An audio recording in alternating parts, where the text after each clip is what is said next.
जय माता दी। श्री राम का वनवास खत्म हो चुका था। एक बार श्री राम ब्राह्मणों को भोजन करा रहे थे, तभी भगवान शिव ब्राह्मण वेश में वहां आए।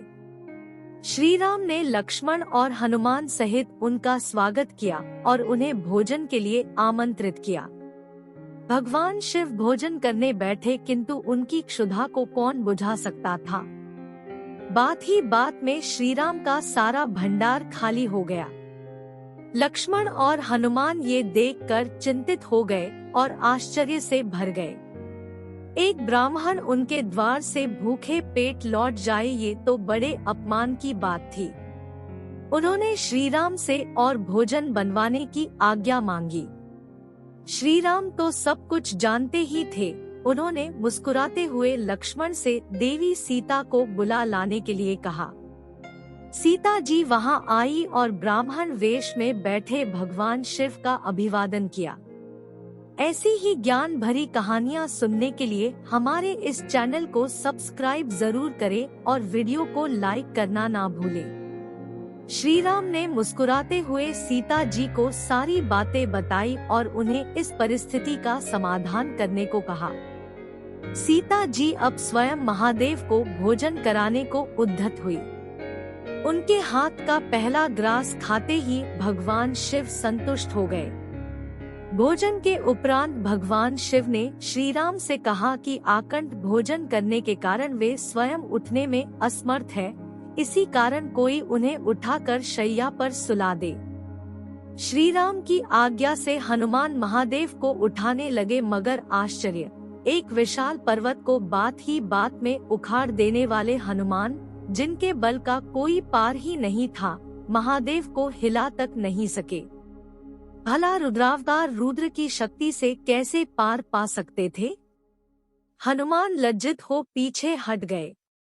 फिर श्री राम की आज्ञा से लक्ष्मण ये कार्य करने को आए। अब तक वो ये समझ चुके थे कि ये कोई साधारण ब्राह्मण नहीं है। अनंत की शक्ति भी अनंत ही थी। परमपिता ब्रह्मा, नारायण और महादेव का स्मरण करते हुए लक्ष्मण ने उन्हें उठाकर शैया पर लिटा दिया। लेटने के बाद भगवान शिव ने श्री राम से सेवा करने को कहा। स्वयं श्री राम लक्ष्मण और हनुमान के साथ भगवान शिव की पाद सेवा करने लगे। देवी सीता ने महादेव को पीने के लिए जल दिया। महादेव ने आधा जल पिया और बाकी जल का कुल्ला देवी सीता पर कर दिया। देवी सीता ने हाथ जोड़कर कहा कि हे ब्राह्मण देव, आपने अपने जूठन से मुझे पवित्र कर दिया। ऐसा सौभाग्य तो बिरलों को प्राप्त होता है। ये कहते हुए देवी सीता उनके चरण स्पर्श करने बढ़ी, तभी महादेव अपने असली स्वरूप में आ गए। महाकाल के दर्शन होते ही सभी ने करबद्ध हो उन्हें नमन किया। भगवान शिव ने श्री राम को अपने हृदय से लगाते हुए कहा कि आप सभी मेरी परीक्षा में उत्तीर्ण हुए। ऐसे कई अवसर थे जब किसी भी मनुष्य को क्रोध आ सकता था, किंतु आपने अपना संयम नहीं खोया। इसी कारण संसार आपको मर्यादा पुरुषोत्तम कहता है। उन्होंने श्री राम को वरदान मांगने को कहा, किंतु श्री राम ने हाथ जोड़कर कहा कि आपके आशीर्वाद से मेरे पास सब कुछ है। अगर आप कुछ देना ही चाहते हैं तो अपने चरणों में सदा की भक्ति का आशीर्वाद दीजिए। महादेव ने मुस्कुराते हुए कहा कि आप और मैं कोई अलग नहीं है, किंतु फिर भी देवी सीता ने मुझे भोजन करवाया है, इसीलिए उन्हें कोई वरदान तो मांगना ही होगा।